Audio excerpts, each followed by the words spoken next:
This is my little studio. It's a bedroom that I have converted into an audio studio, basically, for recording audio, voiceovers. So this is my shelf with a bunch of little knickknacks on it. Of course, got to have that little Garmin right there. It's cool for doing geocaching. So, and then there's a camera bag, another camera bag. And there's my Numark MixTrack Pro, which is really cool for mixing music and stuff. It's not the greatest, but yeah, it's plug and play.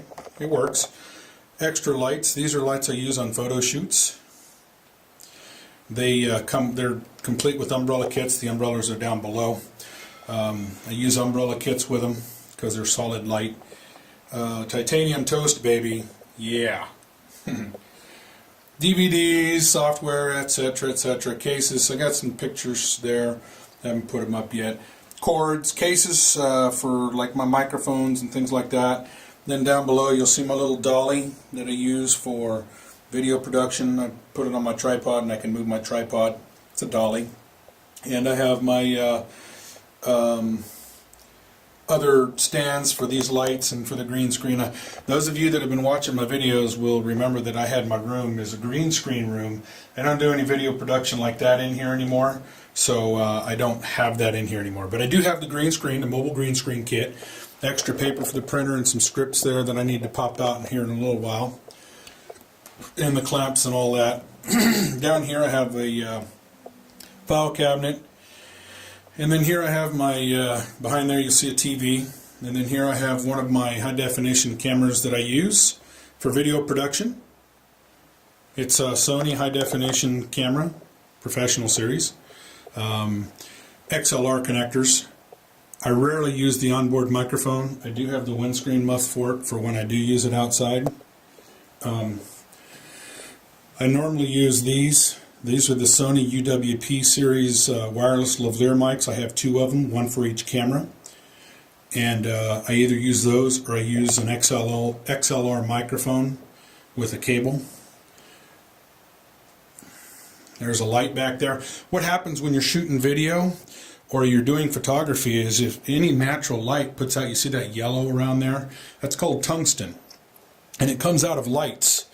And so in order to override the yellow tint you get in your videos and your photography, that's why they have flash on cameras, one of the reasons. And so I have solid white light over here. I have one set there, and I have one set up, ooh, sorry about that, one set up right there. And you can see how it shines a nice light into the room there. Look at the wiring nightmare back there, huh? There's a Sony HVR HD1000U prosumer shoulder mount camera that gives a secondary shot at the production desk over there if I'm doing video podcasts or whatever and I want multiple camera angles. Those of you remember I still have some work to do here. I ran out of paint. I will finish that corner tomorrow. That's what's left of the green room. There, right there is my keyboard. I can plug that in using GarageBand to either one of my Mac computers, and I can lay down my own tracks if I want. Pretty cool.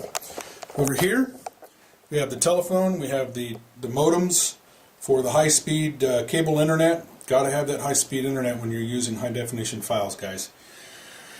Don't have that one, the printer plugged in yet. I'm thinking about moving it over to where the trash can is, but for right now that's where it's at. And then here's my nice little mixing board, a little mixer that I use for audio podcasts or any kind of audio production that I do. Here's my Inbox Mini for Pro Tools. Guys, when you're doing voiceovers, Pro Tools, for me anyway, it's kind of the industry standard. It's the only way to go.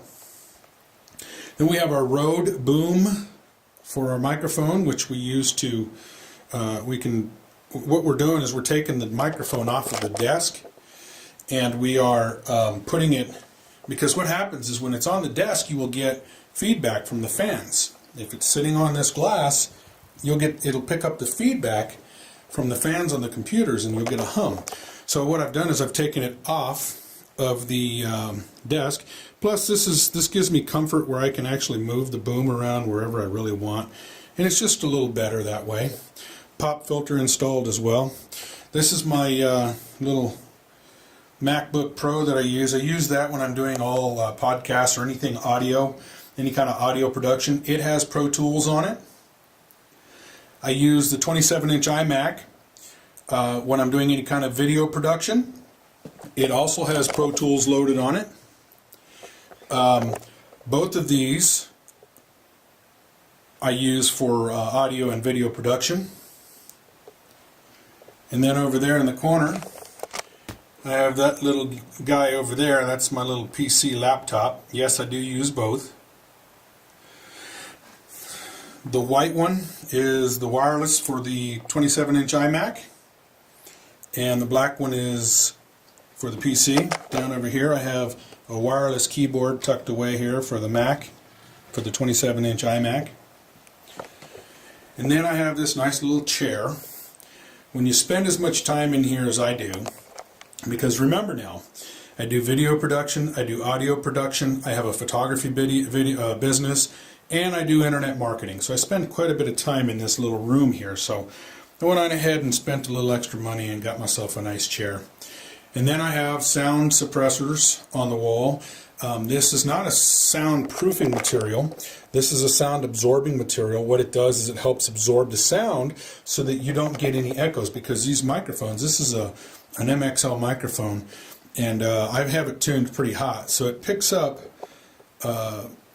every little piece of echo. So this is just for sound suppression, just for this corner. Didn't want to do the whole room, just this corner, and it really helps with the audio production. So there is my studio. Mind you, there's a lot of wiring going on there. I still got some work to do on it, but